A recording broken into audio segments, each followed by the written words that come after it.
Hey, welcome back to Nights and Weekends with me, Marcus, your host. Here, the one man band on this side of the internet. This is the lightly inebriated podcast for today. As we can see, Joe Biden dropped out, and I've been trying to find my clips and everything, but you know what? Like Alec Baldwin and Glengarry Ross. Are they all here? All but one. Well, I'm going anyway. Let's. Hey, it is what it is. So we're gonna go on ahead and hop right on into it. We're gonna read I am going to read X, Y, and Z, at least a little bit of stuff that our president had put out, and we're gonna go from there.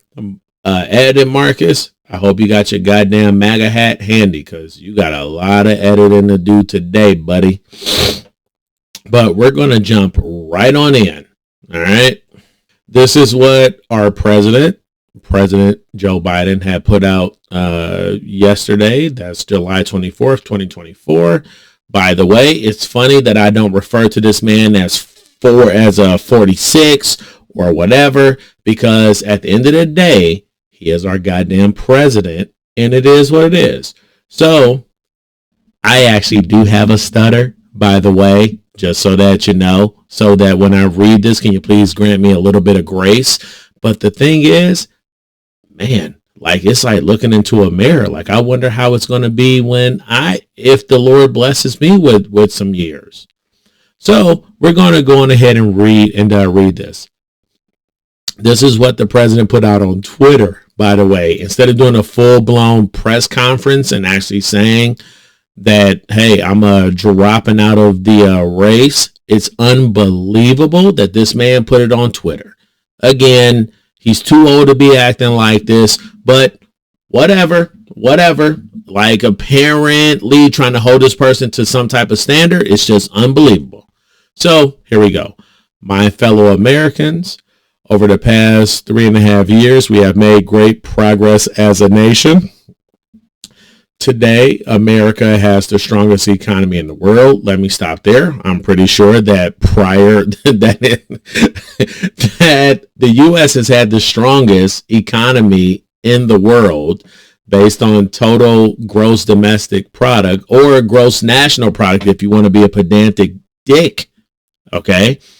For the past maybe 50 to 60 plus, I take that back. We had overtaken Britain back in the late 1800s, so the past 100 plus years. Anyway, let me get back to this.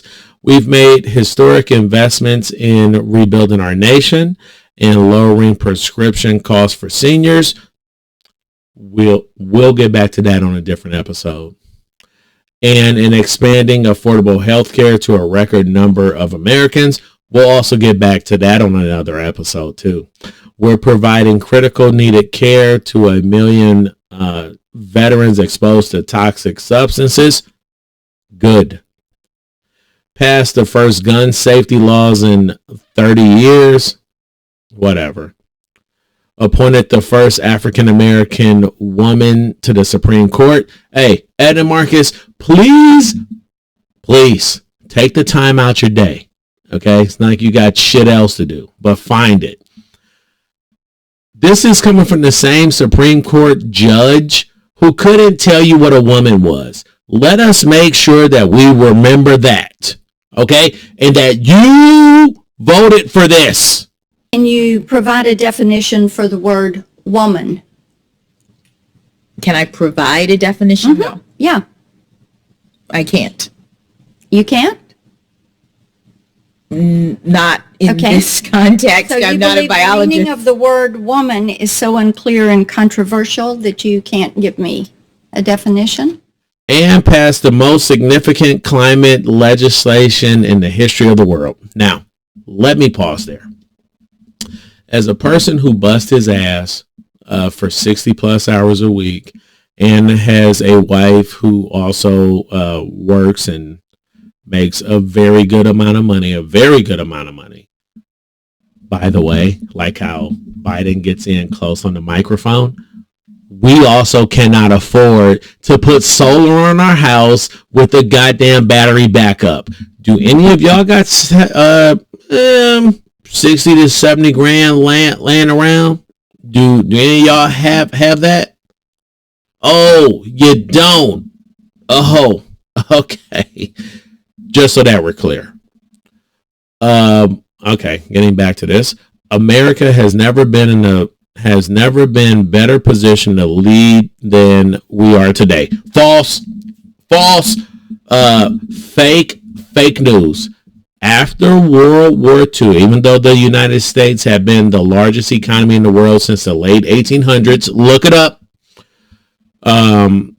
After World War II and manufacturing powerhouses like Germany, most of Europe, and China really wasn't that because they were following a freaking communist. Okay.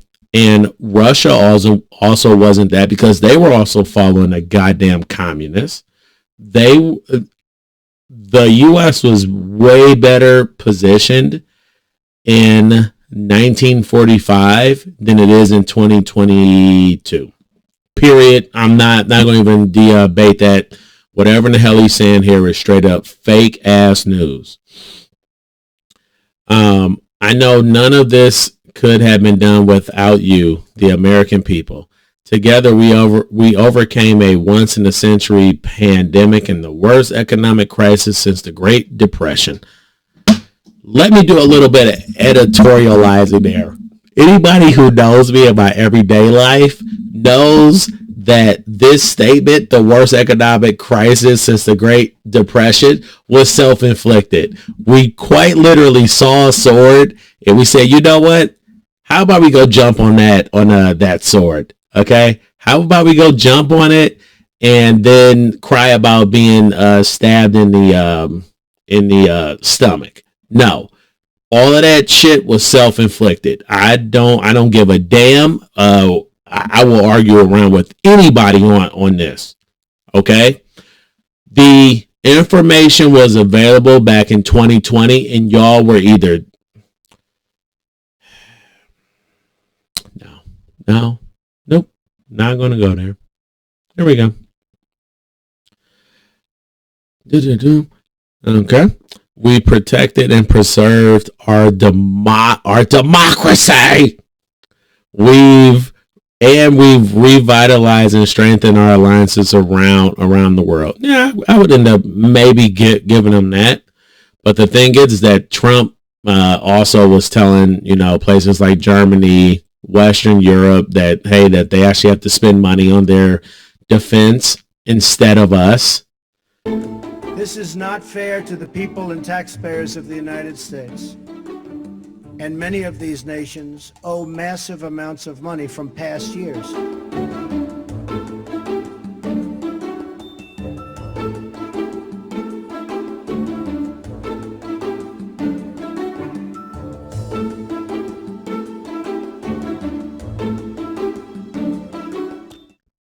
Ed and Marcus, see, this is the stuff I'm talking about. This is, now, as you can see from that video that I inputted, isn't it kind of funny how they did not say what the EU pays as a percentage of their GDP because they just couldn't fucking give it to Trump. So here it goes. General government expenditures in the EU on defense amounted to 1.3% of GDP in 2022. So Trump was right. The entire point is that they have not paid for what they had to do when it comes to defense. Again, this should be another thing for you, the watcher, that your media simply just lies, or at the absolute worst, they lie by omission. All right. See y'all whenever past Marcus screws it up. Okay. It has been the greatest honor of my life to serve as president. Yeah, that is true. And while it has been my intention to seek re-election, let me make sure I say this. Let me editorialize here really quick. This next sentence, or it isn't. It's just a finishing off. Since this is a comma, this is just finishing off his sentence. But let me put his interest where it should be, or where it is, just so I point that out to people. Quote, I believe it is in the best interest of my party. So we're going for the party first over the country. For me to stand down, to focus solely on fulfilling my duties as president for the remainder of my term. I will speak to the nation later this week in more detail about my decision. For now, let me express my deepest gratitude to all those who have worked so hard to see me reelected. I wanted to thank Vice President Kamala Harris for being an extraordinary partner in all this work. And man, I am telling you, I know that my teachers back in college would have been highly pissed off at putting an "and" at the beginning of a sentence, but that's kind of a gray area. That's neither here nor there, whatever. And let me express my heartfelt appreciation to the American people for the faith and trust they have placed in me. I believe today what I always have. There is nothing America can't do. And when we do it together, we just have to remember we are the United States of America. Signed, Joseph R. Biden. Then he came out a little bit later, 2:13 p.m., and endorsed Kamala Harris as president. Here we go. I'm just going to read it and then we can move on. My fellow Democrats, I have decided not to accept the nomination and focus all my energies on my duties as president for the remainder of my term. My first decision as the party nominee in 2020 was to pick Kamala Harris as my vice president. Let me, Marcus, Ed and Marcus, I'm sorry. It just falls upon you. But please throw in the clip of Kamala Harris saying about the border. At some point, we are going to the border. We've been to the border. So this whole thing about the border, we've been to the border. We've been to the border. You haven't been to the border. I haven't been to Europe. And I don't understand the point that you're making.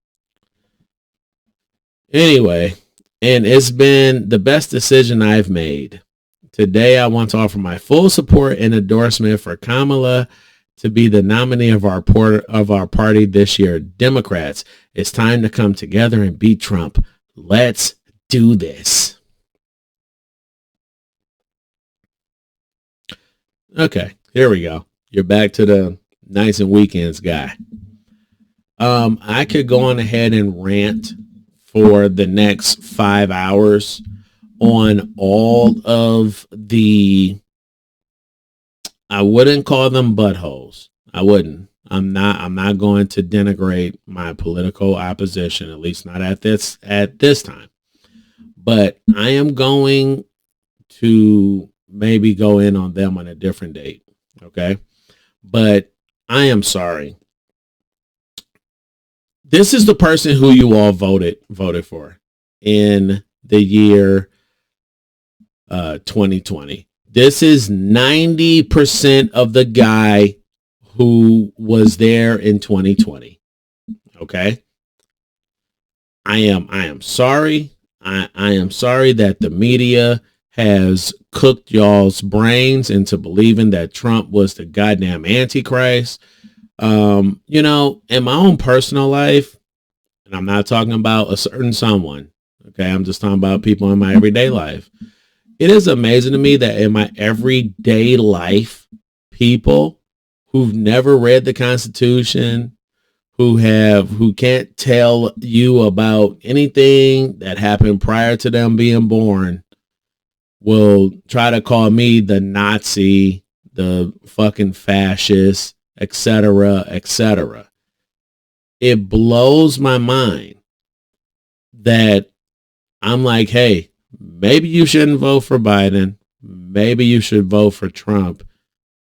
And I am called all of these names. Now, again, it would be different if I had people who I know in my own personal life, okay, who knew more than me on this, who would argue with me on it, and then we can have a sensible conversation. But I know that when it comes to this, that they know less than I do, and they want to argue with me on this, and I don't know what the hell I'm talking about. I'm wrong. I'm down with the white supremacists. That I'm down with the damn white supremacists. Me, person who has 5 black children, married to a black woman, but I'm down with the goddamn white supremacists. I swear. And I swear, since I'm a little bit inebriated, I'm going to try my best to focus here. But even me and my best friend who agree on all the big things in life, we agreed that Trump was the best person to end up voting for out of the 2 people who ran for office. Okay, so Biden's out, and me by nature, I'm a worrywart. I remember my mama said back when I was maybe 13, 14 years old, I remember I was laying in the bed asleep. She thought I was asleep, but I wasn't. She was like, oh, it was great times, man. It was the mid 90s, whatever. I can opine on that on a different thing about how the 90s were just great. But everybody I really, almost everybody that I loved and knew was still living. But I remember my mom thought I was sleeping. She was talking with my late stepdad, Terrell. She was like, Marcus is just well, she didn't call me Marcus. She was like, Mark is just a worry wart. And that's my default setting. Why did God give that to me? I have no idea. But just put it like this. We as the folks on the right should not count our chickens prior to them hatching. Okay? I pray to God that the Democrats nominate Kamala. I do, because I think that Trump would end up winning. I am going to somewhat still stick to my prediction that if they nominated Biden, I'm going to switch that over to if they nominate Kamala, that Trump is probably going to win in a landslide. Now, I'm going to finish this up and then we are done. Biden's out. The media couldn't lie for him. Marcus, really quick. Marcus, put in, really, bruh? Marcus, put in the clip of Ben Shapiro. You're going to have to find it. Sorry. It is what it is. Find the clip of Ben Shapiro reading an article about how Biden was messed up a year plus ago. And let me just make sure I say this, that your media, the person who you watch on MSNBC, like terrible Joy Reid, Rachel Maddow, whatever, Chris Hayes, good old Chris Matthews, him, most of the folks on CNN. Again, you have Van Jones crying. Ed and Marcus, hopefully you're able to stick that in earlier. I guess we're going to just stick it in now. Okay. Even people who are pushing for this to happen, it's kind of like when your grandpa, you got to take the keys, and everybody, you got to take his keys, you got to take his keys, you got to, and he's fighting, and everybody's so frustrated, and then you finally get the keys back, and then you just cry, because this is somebody that you love, this is somebody that you care about, this is somebody who was there for you, this is somebody, you wouldn't be here without him, and you have to take something from him. Now, this is not, look, this politics is politics, but this is a human moment for one of the great humans in America. This is a huge moment for him, for his family, for all of us who love him, for all of us who wanted him to get across the finish line. But if you're a young person watching this, this is leadership. This is patriotism. This is what it means to put the country first, and put the party first, and put the cause first. When your arm gets tired, you let somebody else finish pitching the game. That's what Joe Biden has done, and he's done that for all of us. And so I just want to say, I don't know who's going to be the VP, the non-VP. I don't know anything about politics. I just know that I love this man. I care about this man. It was painful every day to sit up here and talk about him like he's just a, some problem for the party. This is your impartial media? You fucking kidding me? I hate the curse, but are you fucking kidding me? Okay? These are the folks who put the thoughts in your head that end up making you think that Donald J. Trump is going to take over the country. This is the reason I laugh, is that some folks who I really trust in my life, I think their compass on this is broken. They were on there saying, like I said, so do you really think that on January 6th that Donald Trump was going to take over the country and that the country and that the military was going to listen to him? I was told yes. What is wrong with these people? But anyway, Ed and Marcus, like I said, baby, you got your work cut out. But we went ahead, threw in that clip of Jones. We threw in that clip of Ben Shapiro reading an article about how this was apparent a year plus ago.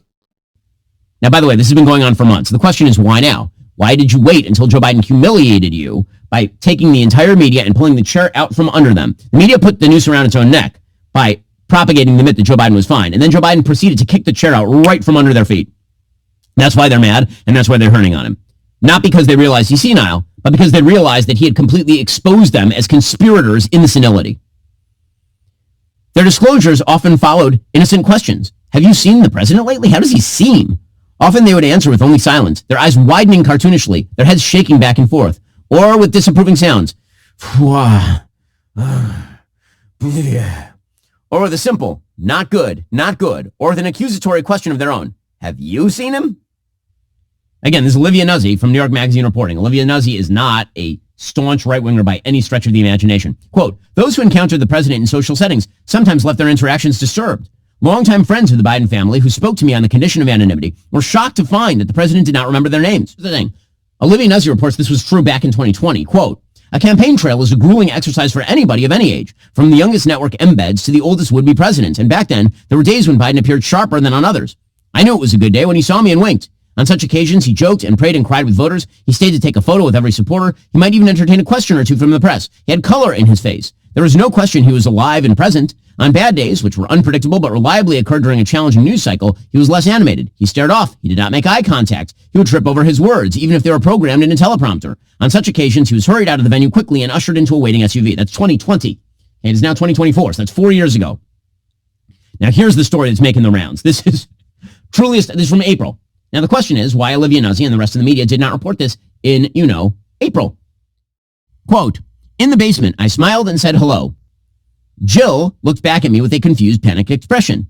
It was as if she had just received horrible news and was about to run out of the room and into some kind of a family emergency. Hi, she said. Then she glanced over to her right. Oh. I had not seen the president up close in some time. I had skipped this season's holiday parties and, preoccupied with covering Trump's legal and political dramas, I hadn't been showing up at his White House. Unlike Trump, he wasn't very accessible to the press anyway. Why bother? Biden had done few interviews. He wasn't prone to interrupting his schedule with a surprise media circus in the Oval Office. He kept a tight circle of the same close advisors who had been advising him for more than 30 years. So unlike with his predecessor, he didn't need to hang around in West Wing hallways to figure out who was speaking to him. It was all pretty locked down and predictable in terms of the reality you could access as a member of the press with a White House hard pass. I followed the First Lady's gaze and found the president. Now I understood her panicked expression. Up close, the president does not look quite plausible. It's not that he's old. We all know what old looks like. Bernie Sanders is old. Mitch McConnell is old. Most of the ruling class is old. The president was something stranger, something not of this earth. This was true even in 2020. His face then had an uncanny valley quality that injectable aficionados call low trust, if only by millimeters. His cosmetically altered proportions knocked his overall facial harmony into the realm of the improbable. Then she continues with her story of meeting Joe Biden again for the first time in a while. Quote, my heart stopped as I extended my hand to greet the president. I tried to make eye contact, but it was like his eyes, though open, were not on. His face had a waxy quality. He smiled. It was a sweet smile. It made me sad in a way I can't fully convey. I always thought, and I wrote, that he was a decent man. That's not true, but okay. If ambition was his only sin, and it seemed to me to be, he had committed no sin at all by the standards of most politicians I had covered. He took my hand in his. I was startled by how it felt. Not cold, but cool. The basement was so warm, people were sweating and complaining they were sweating. This was a silly black tie affair. I said hello. His sweet smile stayed frozen. He spoke very slowly and in a very soft voice. And what's your name? He asked. And your media lied to you. Now y'all are holding the bag. Good luck for all those delegates that Biden had gathered, since y'all politicians also rigged y'all's primaries to make Biden look better. Okay? Let us just remember that. But hey, you know what? I'm going to edit up this future Marcus. He already got his MAGA hat ready. He is on the job. So, hey, I will see y'all in a week. Okay? I'm going to go finish up editing this video. And then I'm going to do some stuff here around my house. All right? Oh, we're moving. I'm moving the Nights and Weekends channel from here in the basement of the local Chinese restaurant down to the basement of the local fallout shelter in your abandoned school. All right. I will see y'all in a week. Bye.